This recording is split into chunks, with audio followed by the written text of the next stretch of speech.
우리 한번 옆 사람에게 한번 저 따라서 이렇게 인사하겠습니다.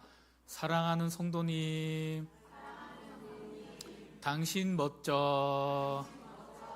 한번 계속해서 따라합니다. 당당하게 삽시다. 신나게 삽시다. 멋지게 삽시다. 져주면서 삽시다. 져주면 왜 이렇게 작아요? 져주기 싫으세요? 예. 우리는 살아간 사회 이 자체가 경쟁 사회다 보니까 누군가에게 지고는 못 살잖아요. 예. 뭐 이렇게 스포츠 경기도 이렇게 보면 내가 응원하는 팀을 딱 정해놓고 때로는 질 수도 있는데 모든 경기를 이길 수는 없거든요. 제 얘기를 하는 겁니다, 지금. 예. 근데 지면요 엄청 기분이 나빠요. 근데 이기면요 엄청 기분이 좋아요. 이게 우리 심리인 것 같아요. 우리의 본능, 우리의 본성. 그렇죠. 예. 우리는 뭐 꼭 스포츠 경기는 아니더라도 옆에 있는 사람과 사랑하고 함께하고 더불어 살아야 되는데 그 사람을 경쟁 상대처럼 생각하고 때로는 그 사람을 사랑하기보다 마치 나의 성공의 도구로 생각하고 짓밟고 일어서려고 하는 그런 우리의 모습들, 그게 우리 본능이잖아요. 근데 그리스도인인 하나님의 자녀인, 오늘 제목대로 하자면 약속의 자녀인 우리는 그것을 거슬러서 살아가는 그런 삶을 살아가야 한다는 것이죠. 우리 한 번만 더 따라하겠습니다. 옆 사람에게 제가 공사 중이에요. 좀 불편하더라도 이해해 주세요. 예, 서로 양보하고 져주고 서로 사랑하는, 왜냐하면 우리에게 주어진 시간은요 그리 길지 않기 때문입니다. 여러분, 한 해의 절반이 벌써 지나갔어요. 정말 빠르지 않습니까? 2026년도 한 해를 시작하는 첫 주에 여기 섰던 것이 정말 어제 같은데, 근데 벌써 절반이 지나갔어요. 이제 조금만 지나면요, 지난 며칠 전 수요일 날 설교 때도 잠깐 얘기했듯이 눈만 한 3번 깜빡깜빡하면은 송구영신 예배 드릴 것 같습니다. 예. 우리 찬송 집사님이 1년 전에 왔다 간 게 안 갔거든요, 지금. 한 몇 달 전에 왔다 간 것 같고. 예. 그러나 이제 도와 하원이 보면은 1년 전에 왔다 간 거구나. 예. 애들이 너무 많이 커서 왔어요. 그리고 원래 작년에도 예배 태도가 좋았는데 오늘도 벌써 주일학교 예배, 우리 아이들 예배 드린데 도와 하원이가 미리부터 와서 앉아 있더라고요. 예배 얼마나 잘 드리든지. 저기 지금 앉아 있어서 제가 이렇게 칭찬하는 거 아닙니다. 예, 진짜 잘 드렸어요. 예. 그래서 시간이 참 너무 빠르게 지나가는 걸 기억하고, 우리에게 주어진 시간 안에, 하나님 우리에게 허락하신 시간 안에서 더 많이 사랑하고 더 많이 이해해주고 더 많이 양보하고 더 많이 져주면서 살아가는 저와 여러분 되시기를 간절히 축복합니다. 앞에 있는 저부터 잘 살아야 되겠어요. 저희 아내한테 져줘야지 하는데도요 자꾸만 아직까지도 이기려고 해요. 그러니까요, 져줘야 되는데 제가 나이가 5살이나 많거든요. 이제 대학교에서 만났는데 제 선교단체에서 제가 리더였어요, 리더. 저희 안에 멤버. 그러니까 결혼하고 이제 십수년이 지나고 20년이 되어 가는데 아직까지도 제가 리더 행세를 하려고 그래요. 막 가르치려고 하고 아내한테 막 그러다가 요즘에 이제 아내가 자기 말을 막 하기 시작하니까 처음엔 좀 놀랬다가 막 자존심도 상하고 막 그래서 이제 막 그러다가 내가 지금까지 너무 했구나 이런 생각하면서 반성하는데 잘 안 돼요, 져준다는 게. 예. 우리 심상희 목사님 져주세요 이렇게 얘기하는데 져주는 삶을 살도록 하겠습니다. 여러분들도 우리 약속의 자녀답게 그렇게 살아가자고요. 우리 한 번만 더 따라하겠습니다. 약속의 자녀답게 삽시다. 여러분, 1863년에 우리나라 역사가 아니기 때문에 우리는 잘 모르는데 링컨이 노예 해방 선언문에 이렇게 서명을 했어요. 그러면 이제 법적으로 당시 미국에 살던 모든 노예들은 이제 해방이 되어야 돼요, 안 돼야 돼요? 해방이 되어야 되죠. 그 법조문에 이제 서명을 했으니까 이제 그것이 온 그 나라에 공포가 되니까 이제 그래야 되는 거죠. 그런데 북부 지역의 농장주들은 그걸 받아들이면서 노예들을 이제 해방시켜줬어요.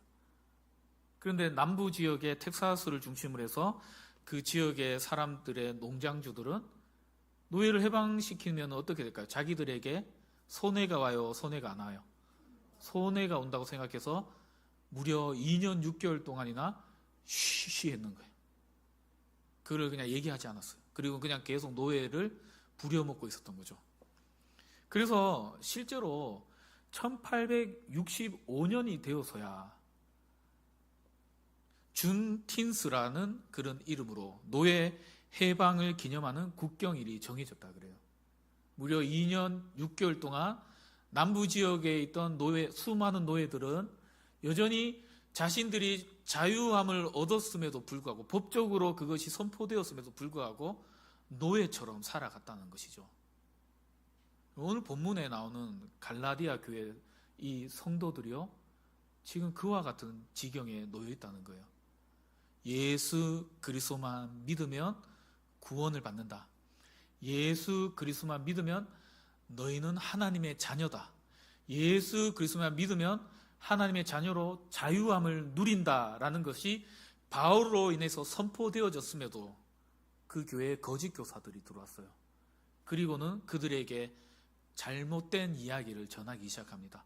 바울이 예수만 믿으면 구원받는다고 했지? 근데 아니야. 예수님 플러스 다른 것도 믿어야 돼. 예수님 플러스 너가 열심을 내야 돼. 이때 당시에 거짓 교사들이 했던 말 그대로 하자면 너희들이 유대인들처럼 할례를 받아야 돼. 유대인들은 난지 8일 만에 다 할례를 받거든. 남자 생식기에 그 표피를 제거하는 것을 하거든. 너희들도 그걸 해야지 정식적으로 하나님의 약속의 자녀가 되는 거야. 근데요, 하나님은 절대 그런 얘기 하신 적이 없거든요. 그런데 이 거짓 교사들이, 주로 유대인들이 와서 너희들이 믿는 이 믿음은 조금 약해. 너희들의 이 믿는 믿음에 어떤 신앙의 행위가 좀 더 더해져야 돼. 율법의 행위가 더해져야 돼 라고 가르치기 시작했다는 것이죠. 여러분, 오래된 이야기지만 바울은요, 오늘 21절 이하에서 보면 모세오경에, 특별히 창세기와 이사야서의 말씀들을 인용해서 이것이 잘못됐음을 바울은 이야기하고 있습니다. 이 이야기를 가지고 어떤 신학적인 논쟁을 하려 하지도 않았어요. 그냥 단순히 이 21절에 보면 율법 아래 있고자 하는 자들이라고 말하는데 이들이 누구예요? 거짓 교사들이잖아요. 율법 아래 있는 자들, 이들이 그 누구보다도 율법을 잘 알고 있던 자들이었던 거죠. 그럼 이때 말하는, 바울이 말하는 율법은 뭘 얘기하냐면 모세오경을 얘기하는 거예요. 여러분, 모세오경은 뭐죠? 창세기, 출애굽기, 레위기, 민수기, 신명기, 이 5권이 모세오경이잖아요. 그래서 모세가 기록했다고 모세오경 5가지의 경전, 그래서 모세오경이라고 하는 거 다 아시죠? 예. 그래서 이 모세오경 가운데 특별히 창세기의 말씀을 인용해서 바울은 이것에 대해서 명확하게, 복음의 핵심은 그것이 아니다. 복음의 핵심은 하나님의 자녀가 되고 약속의 자녀가 되는 것은 혈통이나 노력이 아니라 온전히 하나님의 약속과 은혜로 말미암는 것이다 라는 것을 이제 이야기하고 있습니다. 여러분, 말씀을 다시 천천히 살펴보면 22절에 보면 아브라함에게 2 아들이 있었다라고 하죠. 창세기 16장과 22장에 각각 아들들이 등장합니다. 창세기 16장에 보면은 하나님이 창세기 12장에 아브라함을 부르시고 내가 너로 모든 민족의 아비가 되게 하겠다라고 하시면서 아브라함의 이름을 뭘로 바꾸시죠? 아브라함. 사레의 이름을 뭘로 바꾸셨죠? 사라라고 바꾸시죠. 그리고는 그 약속을 따라 기다리는데 아무리 생각해봐도 인간적으로, 이성적으로 생각할 때 아브라함이 아들을 낳을 것 같아요? 못 낳을 것 같아요? 왜냐하면 자기 아내는 생리적으로 끊어졌고, 자기도 나이가 이제 100살이 다 가까워가는 그런 노인이 되어가는데, 내가 지금 이 나이에 무슨 아들을 낳는단 말이야. 좀 이게 목사님 경망스럽게 무슨 예를 또 그렇게 드냐 생각할지 모르겠지만, 좀 여러분들이 좀 화가 나게 좀 얘기하자면, 우리 정병규 장로님과 우리 김정자 권사님이 갑자기 권사님이 찾아오셔가지고 목사님 이게 감사해야 될 일인지 어떻게 해야 될지 모르겠는데 왜요? 권사님 왜 얘기해 보세요. 제가 임신했대요. 여러분 다 웃잖아요 지금. 여러분 그 아브라함도 웃어가지고 나중에 그 아들 이름이요 웃음이에요. 웃음. 니 웃었제? 니 내 말 못 믿고 웃었제? 그래 니 아들 이름 웃음이라고 지어라. 그래갖고 그 이름 부를 때마다 니 항상 그걸 기억해라. 니가 내 약속을 못 믿고 웃었던 거 그거 기억해라. 우리도 그래 웃잖아요. 그게 현실이잖아요. 그렇죠?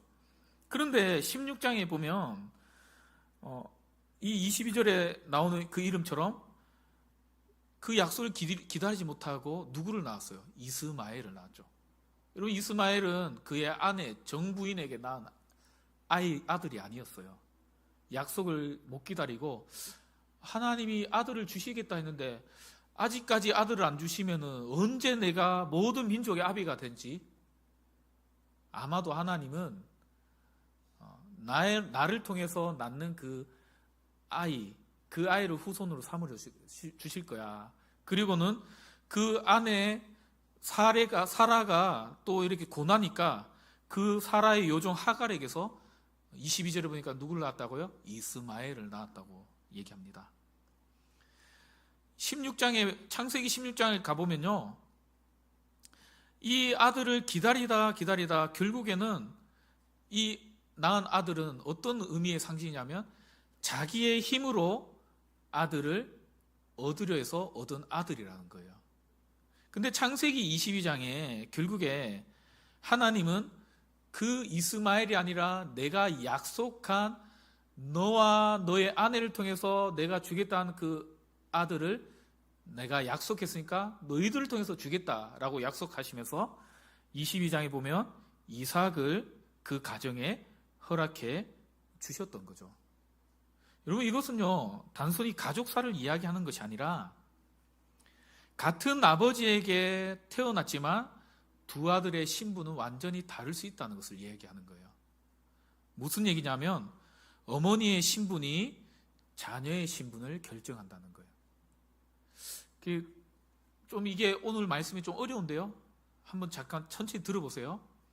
당시도 그렇고 요즘에도 어머니가 유대인이면 지금도 이스라엘에 가면 그 아들은 유대인의 어떤 이스라엘의 국적을 얻을 수 있어요. 근데 아버지가 유대인이면요, 그 아들은요 유대인이 안 돼요. 우리랑 조금 다르죠. 우리는 아버지의 혈통을 중요하게 생각하잖아요.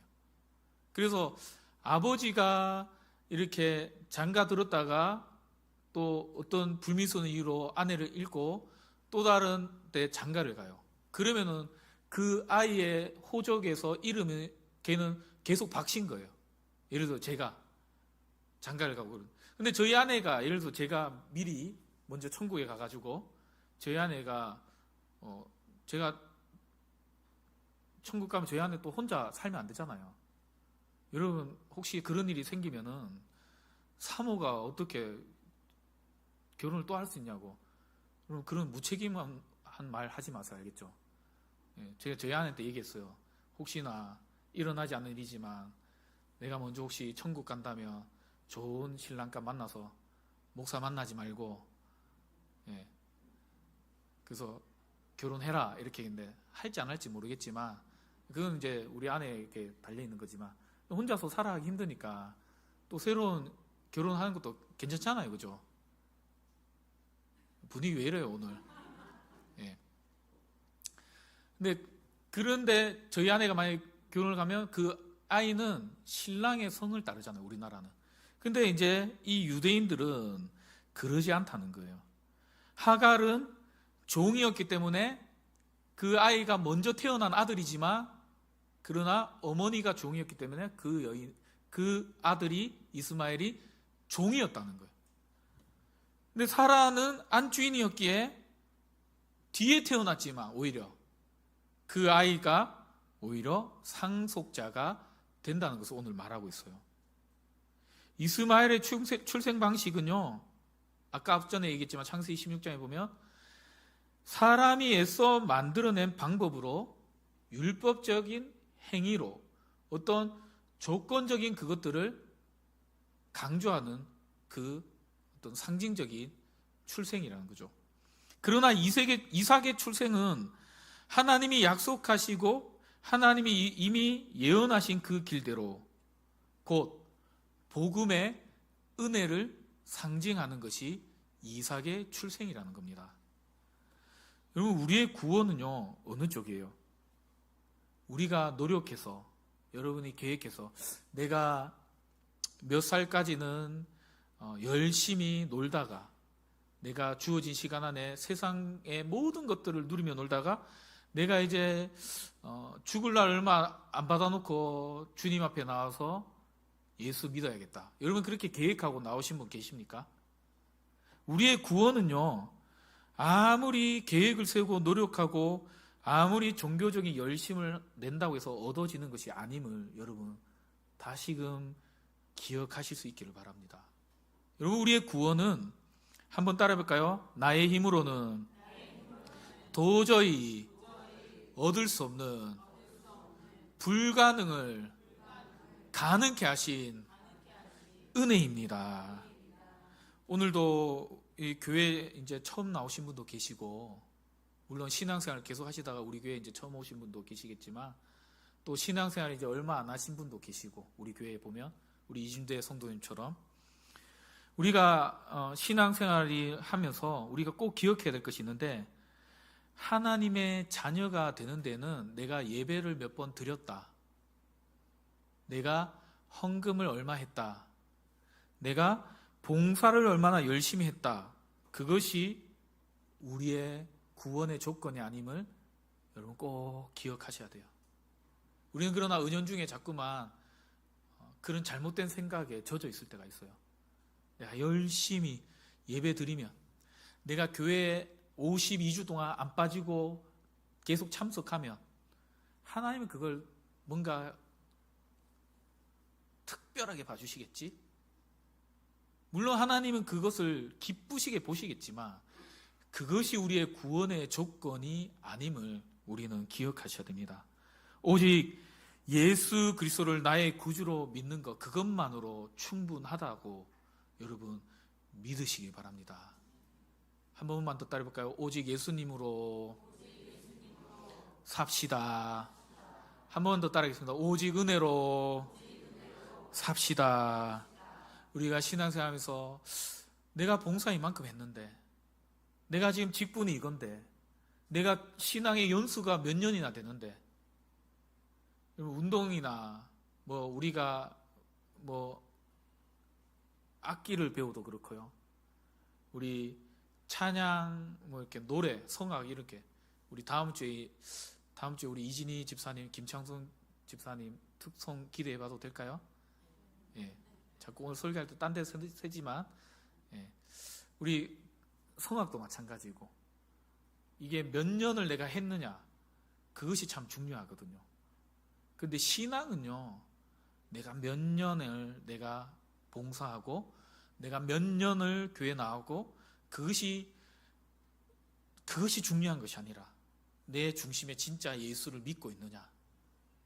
내 중심에 예수를 믿는다 하지만 세상 사람들처럼 세상 사람 따라가는 그 세상의 어떤 물질을 쫓아가고 있는 것은 아닌지, 세상 사람들이 붙들고 있는 그 권력을 붙들고 있는 것은 아닌지, 세상 사람들이 말하는 명예를 내가 붙잡고 있는 것은 아닌지 우리는 돌아보셔야 된다는 거예요.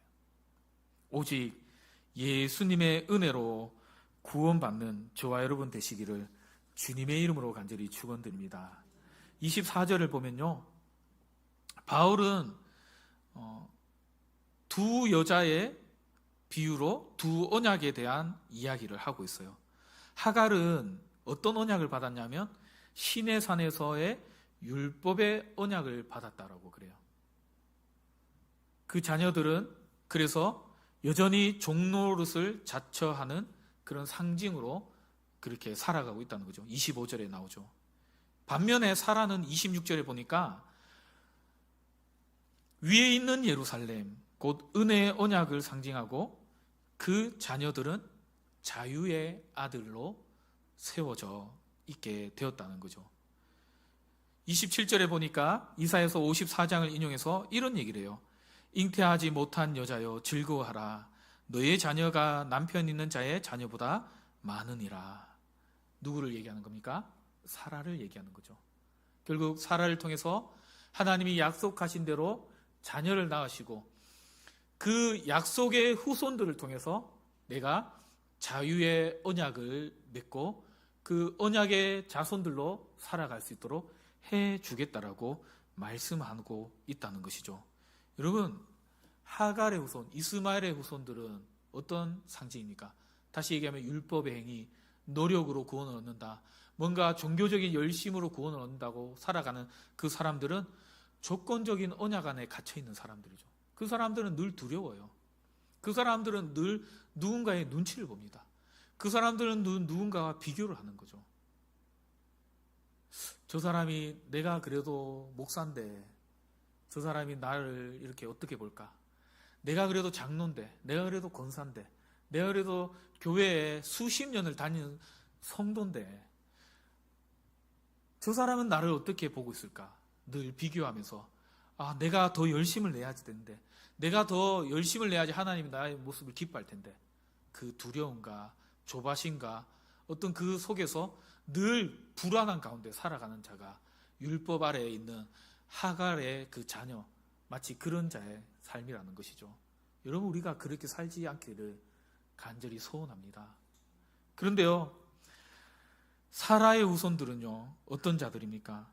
위에 있는 예루살렘, 하나님이 값없이 주시는 은혜의 언약을 받은 자들. 이들은요, 조건 없이 이미 하나님께서 우리를 자녀 삼아 주신 백성이라는 것을 여러분 믿으시기 바랍니다. 우리 이제 하온이 도아가 이제 나갔는데요. 앉아있다가 잠깐 나갔어요. 괜히 칭찬하니까 머쓱했나 봐요. 제가 얘기하지 말았어야 되는데, 하온이 도아가 오기 전에 저기 김희영 목사님 댁에 가서, 목사님 하온이하고 도아 언제 옵니까? 그렇게 묻지 않고 찬송 집사님 언제 와요? 이렇게 물었죠. 그러면요, 목사님의 얼굴 표정이, 목사님은 못 느끼시지만 이렇게 웃음꽃이 확 피는 게 보여져요. 찬송 집사님 때문에 그럴까요? 물론 그것도 있겠지만 하온이 도아 보고 싶으셔가지고 얼굴에 웃음꽃이 활짝 피는 게 보여져요. 여러분, 사랑한다는 것은 그런 거예요. 근데 인간인 육신을 가진 우리가 내 후손들을, 내 자녀를, 내 손주를 생각할 때 우리 김영 목사님뿐 아니라 여기 우리 심장로님, 박장로님만 보더라도요, 마찬가지죠. 주일날 보면요, 우리 장로님들의 얼굴 표정이 좀 이렇게 물론 늘 밝지만 이렇게 좀 때로는 굳어져 있다가도 저기서 손주들이 걸어오면요, 눈빛이 확 바뀌어져요. 다른 사람이 됩니다. 우리 장로님들은 못 느끼시겠지만. 근데요, 또 이런 얘기하면 또 집에 가서 우리 박대원 집사님이 또 서운한 표정을 할지 모르겠지만, 우리 박대원 집사님 볼 때는 우리 박장로님이 눈빛이요, 그렇게 안 바뀌어요. 근데요, 우리 현준이 볼 때는요, 완전 달라져요. 또 우리 혹시 제가 오해했다면 우리 장로님 나중에 저한테 목사님 그건 오해입니다 라고 얘기해 주세요. 하나님이 우리를 사랑하실 때는요, 그것보다 비교할 수 없는 사랑이에요. 내가 뭘 했기 때문에 사랑하는 것이 아니라.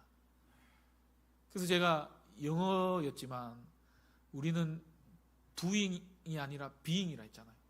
뭘 하기 때문에 하나님 날 사랑하는 것이 아니라 나의 그 있는 존재 그 자체, 그것 때문에 우리를 사랑하는 거예요. 이제 우리 신주호가 집에 왔답니다. 여러분, 근데 주호가 집에 왔는데 주호 왜 교회 안 오노 이래 생각하지 마세요. 제가 얘기했죠. 산후조리 잘 해야 된다고. 예, 신생아는요 한 석 달 이상은 못 다닙니다. 유별나게 목사님 너무 그렇게 하는 거 아닙니까? 그래야 돼요. 저도 나중에 저희 딸들 시집 가서 애기 놓으면은 그 정도 산후조리 하라 하려고요. 언제 가겠노 싶지만. 예. 근데요, 오늘 우리 신주한테 우리 선생님들이 이렇게 물었어요. 신주한테 물은 게 아니라 애들한테, 너희들 오늘 표정이 왜 이렇게 어둡냐고, 너희 왜 이렇게 차분하냐고, 피곤하냐고. 그러니까요, 우리 신주아가 자기가 동생 보느라 힘들었대요. 동생 본다고 힘들었어요 이러더라고요. 근데 얼마나 좋은지 빨리 집에 가고 싶대요. 동생 보고 싶다고. 그래서 목사님도 주워 보고 싶다 근데 그랬는데 저는 참으려고요. 너무 보고 싶어도. 근데 부모가, 그 형제가 자기 동생을, 그 갓난아기를 볼 때 그 아이가, 제가 지난주에도 얘기했듯이 뭘 했기 때문에 우리가 사랑하는 거 아니잖아요. 그냥 엄마 뱃속에서 태어난 그 아이 그 자체만으로 우리는요 그냥 예뻐요. 그 아이는요 똥을 싸도 예쁘고, 그 아이는 밤에 안 자고 울면은 조금 짜증 날 때도 있지만, 그러나 예쁘고, 그 아이는요 뭘 해도 예쁜 거예요. 그러다가요 어느 날요 애가 한번 뒤집어 보세요. 집안에 난리 납니다. 그날은 완전 국경일입니다. 국경일. 그러다가 어쩌다가 그냥 뭐 얘기하다가 사실은 아빠 얘기한 건 아닌데 물 달라고 얘기한 걸 수도 있는데, 밥 달라고 얘기할 수 있는데 아빠 이랬나, 그러면 아빠가 완전 끝나는 거잖아요. 오늘 아빠 했어 그러면서 일기장에 막 적어 놓을걸요. 오늘 주호가 나에게 아빠라고 했어. 그래서 그게 부모 마음이듯이 하나님은 우리를 있는 그대로 값없이 하나님은 우리를 받으신다는 것을 여러분 기억하시기 바랍니다. 여러분 지금은 여러분은 어느 도시의 시민입니까? 오늘 24절에서 27절에 나오는 말씀처럼 여러분은 하나님 앞에서 늘 점수를 매기며 불안해하는 시내산의 백성입니까? 아니면 이미 값없이 받아들여진 예루살렘의 자유한 백성입니까? 예루살렘의 자유한 백성으로 살아가시는 저와 여러분 되시기를 주님의 이름으로 간절히 축원드립니다.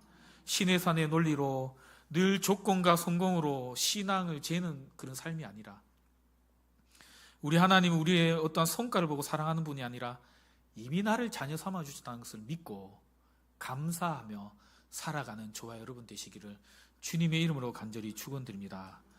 여러분 한번 옆 사람에게 한 번만 더 따라해 볼까요? 혹시 벌 받을까봐 두려워하지 마시고 이미 자녀이기에 감사하며 삽시다. 여러분 이미 자녀로서 감사하며 살아가는 저와 여러분 되시기를 다시 한 번 더 주님의 이름으로 축원드립니다. 마지막으로 28절에 보니까요, 바울은 갈라디아 성도들에게 이렇게 얘기해요. 너희는 이삭과 같이 약속의 자녀라. 여러분 오늘 바울의 이 말을 통해서 하나님이 우리에게도 동일하게 말씀하십니다. 너희는, 한번 따라해볼까요? 나는 이삭과 같이 약속의 자녀이다. 여러분 그 사실을 기억하고 자유인답게 담대하게 살아가는 저와 여러분 되시기를 간절히 축원드립니다. 그런데 29절에 보니까요, 이 바울이 그러나 이 약속의 자녀에게는 현실의 문제가 있다라고 얘기해요. 그건 뭐냐 하면 이스마엘이 성령을 따라 난 이삭을 박해했듯이, 육체로 따라 난 이스마엘이 성령을 따라 난 이삭을 박해했잖아요. 막 구박했잖아요. 그래가지고 나중에 이 하갈과 이스마엘이 쫓겨나잖아요. 여러분 그 창세기 내용 기억나시죠? 그랬던 것처럼 지금도 우리의 믿음의 생활 가운데 우리가 신앙생활을 바르게 하려 할 때, 믿음 생활을 바르게 할 때 우리에게는 박해가 있을 수 있다는 것을 여러분 기억하시기 바라요. 물론 우리가 예수 믿는다고 해서 우리에게 총칼을 들이대면서 너 교회 가면 죽어 이렇게 얘기하는 사람은 없지만, 오늘날에는 교묘하게 사탄이 우리에게 온갖 술수로 우리를 박해하는 경우가 많은 것 같아요. 오히려 교회에 와 있어도 설교 시간에 앉아 있음에도 말씀을 못 듣게 한다거나. 그러면 그게 4가지 밭의 비유로 치자면 그게 뭐죠? 씨앗을 뿌렸는데 새가 날아와서 그 씨를 물고 가버린다거나, 아니면 말씀을 듣는데 그 씨는 뿌려서 싹은 피었지만 온갖 가시덤불로. 이거는 어떤 경우죠? 여러분이 여기 앉아 있지만 설교를 듣는데 오늘 설교는 왜 이렇게 기노? 부터 시작해가지고 오늘 목사님은 오늘 넥타이는 왜 또 저거 맸노? 안 그럴 것 같죠? 여러분 다 그런 생각합니다. 오늘 우리 원로 목사님은 안 그러시겠지만 오늘 우리 아들이 왔는데 오늘 점심 교회 식사 말고 더 맛있는 거 내가 사줘야 되나? 예를 들자면 온갖 걱정과 염려거리로 우리 송남 집사님 공장에 내가 오늘 오후에 비가 온다던데 문을 닫고 왔나? 예를 들자면 온갖 염려와 걱정으로, 그게 가시덤불에 씨가 뿌려진 거잖아요. 그런 사람은요, 말씀이 아무리 들어가도 안 자라나는 거예요. 여러분, 믿음은요 어떻게 자라나는 걸까요? 믿음은 가만히 있으면 자라지 않습니다. 제가 화분을 키우는 걸 잘 못하기도 하고 웬만하면 잘 안 키우는데, 그래서 행사를 하거나 화분이 나오면요, 되도록이면은 우리 성도님들 가져갈 수 있으면 가져가라고 이렇게 해요. 근데 제가 딱 2개는 딱 3개 사택에 이렇게 놓고 키우는 화분이 있습니다. 근데 그 화분들은요 그냥 일주일에 한 번만 물 주면 되는 거예요. 그 정도는 제가 할 수 있겠더라고요. 근데 물을 한 줄을 안 줘본 적이 있어요. 당장 어떻게 되는지 아세요? 이파리 색이 변해요. 말라 죽는 거죠. 물 달라, 물 달라. 근데요, 어떤 날은 조금 그래가지고 물을 좀 자주 준 적도 있었어요.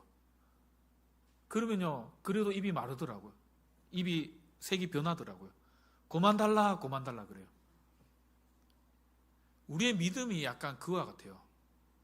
말씀의 양식을 우리는 먹어야 되는데, 그래야 우리 믿음이 자라는데, 자꾸만요 말씀의 양식을 우리는 걸러요. 여러분, 이 시간에 설교를 듣는 시간, 물론 설교를 전하는 제가 잘 준비하고 전해야 되는 그러한 책무가 있지만, 이 말씀을 듣는 자리에 오시는 여러분들이 마음의 준비도 하셔야 돼요. 토요일에는요 일찍 주무세요. 12시 가까이 돼서 주무셨으면서 이 시간에 말씀을 잘 들으려고 여러분 하지 마세요. 내가 마음의 준비를 안 한 거예요. 그거는 이 시간에는요, 이 자리에 왔으면 집에 가스불을 켜놓고 왔든 어쨌든 그거는 옆집에 신고해서 알아서 꺼줄 테니까 걱정하지 마시고 이 자리에 하나님께 집중하시는 여러분 되시기 바랍니다. 왜냐하면 사탄이요, 여러분을 못 자라게 하려고 자꾸만 온갖 염려와 걱정거리로 그것을 말씀의 씨앗을 앗아가려고 하기 때문이라는 것을 여러분 꼭 기억하시고, 한번 따라해볼까요? 정신을 똑띠 차리고 하나님의 말씀에 귀를 기울여야 합니다. 예, 그렇게 살아가는 저와 여러분 되시기를 간절히 축원드립니다. 여러분, 시내산의 언약은요 율법을 받은 곳이잖아요. 시내산은 이건 앞서 얘기했듯이 어떤 조건으로 이것을 지키면 살고 이것을 지키지 못하면 저주 아래 놓인다는 조건의 언약이에요. 반면에 우리가 받은 그 언약은 우리가 무엇을 함에 있어서가 아니라 값없이 주시는 은혜의 언약을 받았다는 것을 기억하고 늘 감사함으로, 기쁨으로, 우리가 맥주 감사 주일이니까 오늘 더 감사하자 그게 아니라, 그래서 특별히 뭐 하지도 않았어요. 왜냐하면 우리는 늘 감사해야 되기 때문에. 늘 내게 주신 그 은혜에 감사하면서 우리는 살아가는 저와 여러분 되시기를 주님의 이름으로 간절히 축원드립니다. 우리 한 번만 더 마지막으로 따라해 볼까요? 하나님이 주신 크고 놀라운 은혜에 늘 감사하며 살아갑시다. 기도하겠습니다.